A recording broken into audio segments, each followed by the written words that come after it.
Halo anak-anak semuanya, selamat pagi. Bertemu lagi di video pembelajaran kita hari ini. Nah, pada kesempatan ini kita masuk pada mata pelajaran agama, yaitu tentang kasih di kelas 3 SD. Nah, sebelum kita memulai pembelajaran kita hari ini, marilah kita berdoa. Dalam nama Bapa dan Putra dan Roh Kudus. Amin. Bapa yang Maha Kasih, kami bersyukur atas hidup baru yang masih dapat kami rasakan hingga saat ini. Hari ini kami akan belajar. Berkati kami dan semua orang-orang yang kami kasihi.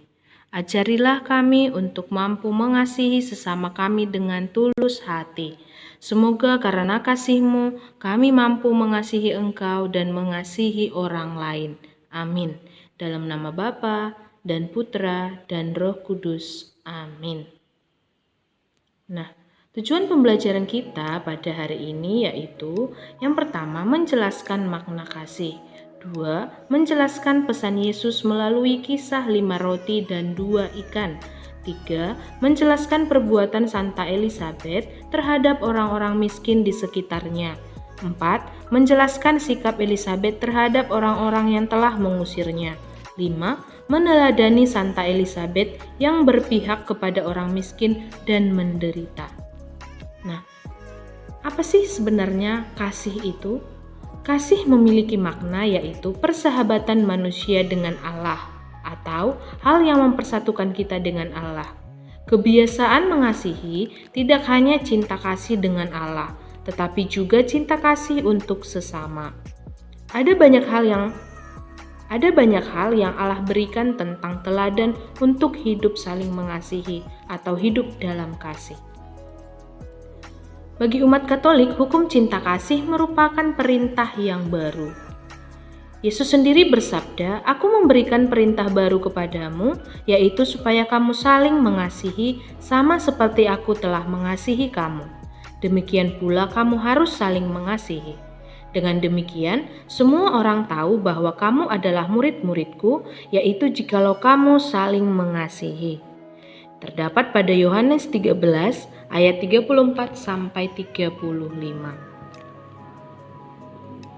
Nah, untuk lebih memahami makna dari sebuah kasih, mari kita saksikan cerita tentang Nyonya Tua yang menantikan kehadiran Tuhan. Agung, seperti biasa, sebelum kamu tidur, Ibu akan mendongeng untuk kamu. Asik, aku suka mendengar dongeng dari Ibu. Dongeng tentang apa, Bu? Ibu akan mendongeng tentang nenek tua yang menantikan kehadiran Tuhan. Pada suatu hari, Tuhan berjanji kepada seorang nyonya tua bahwa ia akan mengunjunginya. Tentu nyonya tua itu sangat bangga dan membersihkan rumahnya. Tiba-tiba ada seseorang yang mengetuk pintu. Dengan tergesa-gesa, nenek membuka pintu. Ternyata yang dilihatnya hanya seorang pengemis. "Jangan datang hari ini, pergilah. Saya sedang menunggu kedatangan Tuhan."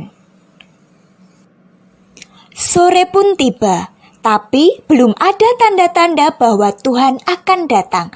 Nyonya itu mulai gelisah. Di manakah Tuhan? Dan kapan Dia akan datang?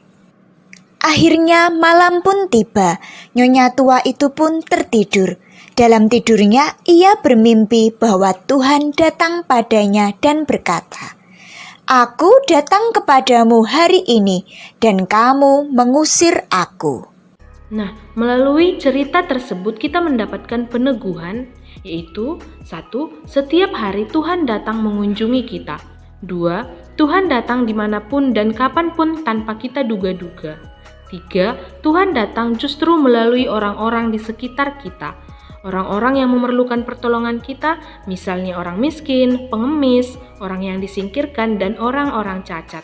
4. Yesus sendiri mengatakan kepada kita, kalau kita melakukan segala sesuatu untuk salah seorang saudaraku yang paling hina ini, kamu telah melakukannya untuk aku.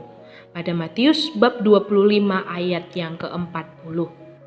Nah, melalui cerita tadi kita diajarkan untuk saling mengasihi tanpa memandang status ya, orang miskin, pengemis, atau orang-orang yang disingkirkan, begitu juga dengan orang-orang cacat.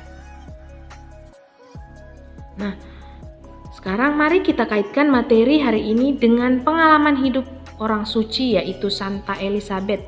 Cerita tentang Santa Elizabeth dapat anak-anak baca pada LKS Jamrut halaman 38 sampai 39. Setelah membaca cerita tersebut, kita mendapatkan ringkasan ceritanya. Yang pertama, bahwa Elizabeth adalah seorang putri yang hidup dalam kemewahan. Dia selalu dekat dengan rakyat kecil dan miskin.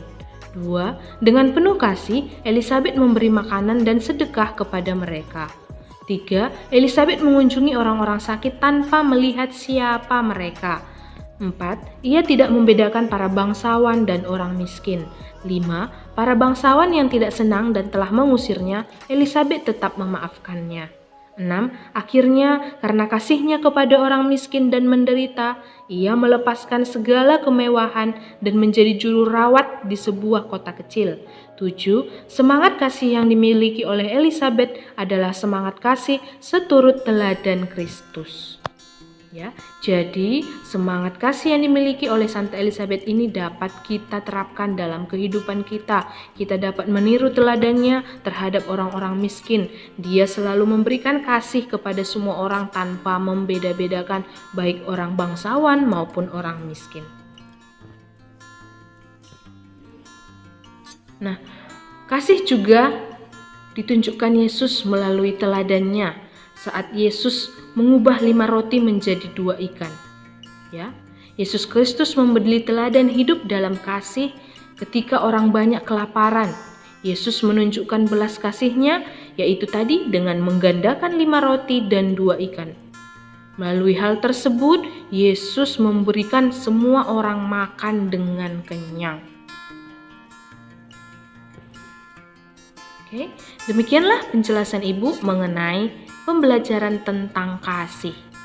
Sebelum menutup pembelajaran hari ini, marilah kita berdoa. Dalam nama Bapa dan Putra dan Roh Kudus. Amin. Kemuliaan kepada Bapa dan Putra dan Roh Kudus, seperti pada permulaan, sekarang, selalu, dan sepanjang segala abad. Amin. Dalam nama Bapa dan Putra dan Roh Kudus. Amin. Nah, baiklah anak-anak, terima kasih telah menyaksikan video ini dengan baik. Ibu harap video ini dapat menambah wawasan anak-anak semua dan dapat membahas atau mengerjakan soal-soal yang berhubungan dengan pembelajaran kita hari ini. Salam sehat, tetap semangat, Tuhan memberkati.